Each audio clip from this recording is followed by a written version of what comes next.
මම අනුදි ගුණසේකර සහේලි කියන්නේ ලංකාවේ ඔසත් දරිද්‍රතාවය එහෙම නැත්නම් පීරියඩ් පවර්ටි කියන දේ අඩු කරන්න මම පටන් ගත්ත පදනම. පීරියඩ්ස් ගැන කතා කරන්න කලින් මම කියලා දෙන්නම් ඇයි අපි පීරියඩ්ස් ගැන කතා කරන්න ඕනි කියලා. අන්න ඒ දේ තේරුම් ගන්න හොඳම දේ තමයි මෙන්න මේ කමෙන්ට්ස් දිහා බලන එක. ළඟදී අපි ෆෙම්ස් එක පොඩ්කාස්ට් එකක් කළා. මේ පොඩ්කාස්ට් එක අපි කතා කළේ ඔසප් වීම ගැන කතා කළ යුතුම ඉතාම වැදගත් කාරණා කිහිපයක් ගැන. ඒත් එක්කම කියන්න ඕන දෙයක් තමයි මේ කමෙන්ට්ස් ගොඩක්ම ඇවිත් තිබුණේ ලංකාවේ වැඩිමහල් පරම්පරාවට. ඒ නිසා අපි මේ කමෙන්ට්ස් දිහා බලලා එයාලගෙන තරහක් ඇති කරගන්න හොඳ නැහැ. මොකද ජීවිත කාලෙම ඒ පැවතගෙන ආපු ආකල්ප නිසා තමයි අද වෙනකොට මේ ඔසප් වීම ගැන තවමත් එයාලා කතා කරන්න පැකිලෙන්නේ. අපි පටන් ගමු සරලම තැනින්. මෙන්න මේ කමෙන්ට් එක දිහා බලන්න. මේ කමෙන්ට් එකේ තියෙන්නේ ලංකාවේ දැවෙන ප්‍රශ්නයක් ගැන කතා කරාට ඔයාලට ගොඩක් පිං. ඇත්තටම මේක උපහාසයට දාපු කමෙන්ට් එකක්. මේක අදහස් කරන්නේ ලංකාවේ කියන තරම්ම ඔසප් වීම ගැටලුවක් නෙවෙයි. ඇයි අපි මේක ගැන කතා කරන්න ඕනේ කියන එක. මම කියන්නම් ඇයි මේක දැවෙන ප්‍රශ්නයක් වෙන්නේ කියලා. This is the period poverty rate in Sri Lanka. ලංකාවේ menstruate වෙන එහෙම නැත්නම් ඔසප් වෙන කාන්තාවන්ගෙන් 50%ක් සනීපාරක්ෂක ද්‍රව්‍ය වෙනුවෙන් මුදල් වියදම් කරන්නේ නැහැ. 50% කියලා කියන්නේ භාගයක්. ඔයාට මේක දවන ප්‍රශ්නයක් නෙමෙයි වගේ නම් ඔයා හරිම වාසනාවන්තයි. මොකද ඔයා මේ 50% කියන කොටසට අයිති වෙන්නේ නැහැ. ඒ විතරක් නෙමෙයි. ලංකාවේ පාසල් යන ගැහැණු දරුවන්ගෙන් 37ක ප්‍රමාණයක් ඔසප් වීම නිසා අවම වශයෙන් දවස් දෙකක්වත් පාසල් එන්නේ නැහැ. මේකට හේතු කාරණා ගොඩක් තියෙනවා. එකක් තමයි සමහර ගැහැණු දරුවන්ට සනීපාරක්ෂක තුවා මිලදී ගන්න මුදල් නැහැ. අනෙත් කාරණාව තමයි සමහර පාසල්වල අදටත් වතුර, වැසිකිලි පහසුකම් කියන දේවල් හරිම අවමයි. දැන් අවුරුදු කිහිපයකට කලින් දරුණු ආර්ථික අර්බුදයකට අපිට මුහුණ දෙන්න සිද්ධ වෙනවා.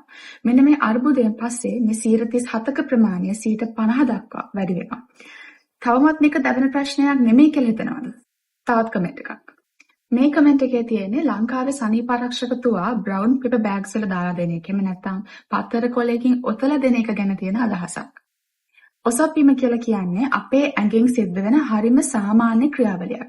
ඒකේ කිසිම අසාමාන්‍ය බවක් එහෙම නැත්නම් හංගන්න දෙයක් නැහැ. අපේ ශරීරයෙන් සිද්ධ වෙන අනිකුත් සාමාන්‍ය ක්‍රියාවලි වගේ අපේ ශරීරයෙන් බැහැරෙන අනිකුත් සාමාන්‍ය දේවල් වගේ මෙන්න මේකත් හරිම සාමාන්‍යයි. ඕක කිව්වම හැමෝම අහන්නේ එහෙමයි කියලා අපිව අනික් සාමාන්‍ය ක්‍රියාවලියන් ගැන ප්‍රසිද්ධියේ කතා කරනවා කියන එක. හරි අපි ඒව ගැන ප්‍රසිද්ධියේ කතා කරේ නැහැ කියලා කියමුකෝ. ඒත් මගේ ජීවිතේට මම දැකලා නැහැ ඇඩල්ට් ඩයපර් පැකට් එකක් එහෙම නැත්නම් බබාලගේ පැම්පර්ස් පැකට් එකක් ඔය විදියට බ්‍රවුන් පේපර් බෑග් එකක දාලා එහෙම නැත්නම් කොලයක ඔතලා කඩේක දෙන. මේ කමෙන්ට් එකේ තිබ්බා වගේ පෞද්ගලිකත්වය රකින්න කියලා අපි ඒවත් හංගලා දෙන්නේ නැහනේ.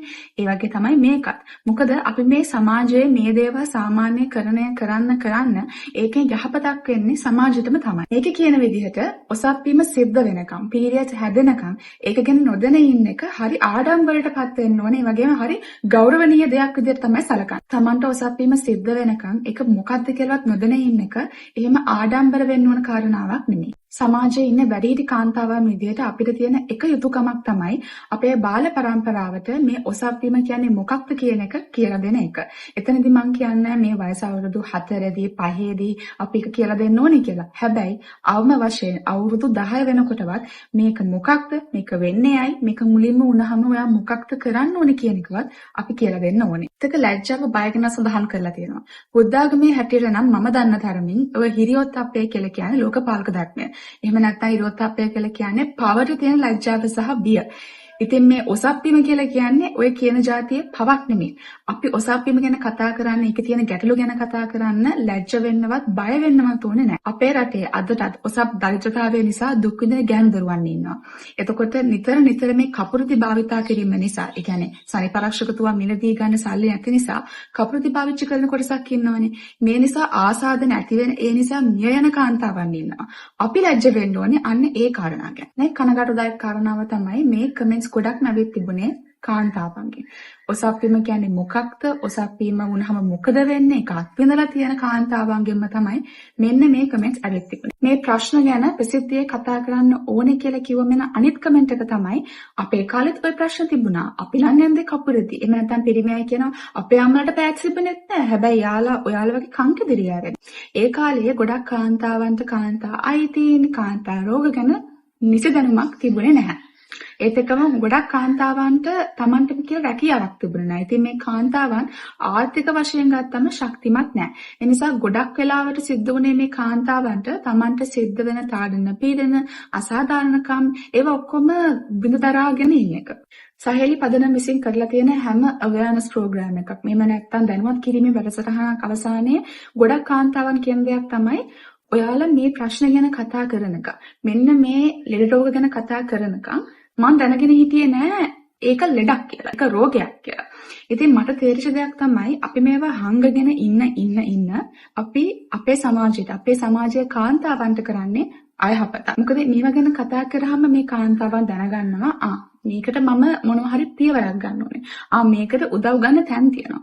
ඉතින් ඔයාලා හිතනවා නම් menstruation, එහෙම නැත්නම් periods, එහෙම නැත්නම් මේ ඔසක් වීම කියන දේ හංගගෙන කතා කරන ඕන දෙයක් කියලා. එහෙම නැත්නම් ලංකාවේ දතන ප්‍රශ්නයක් නෙවෙයි කියලා තව පාරක් හිතලා බලන්න.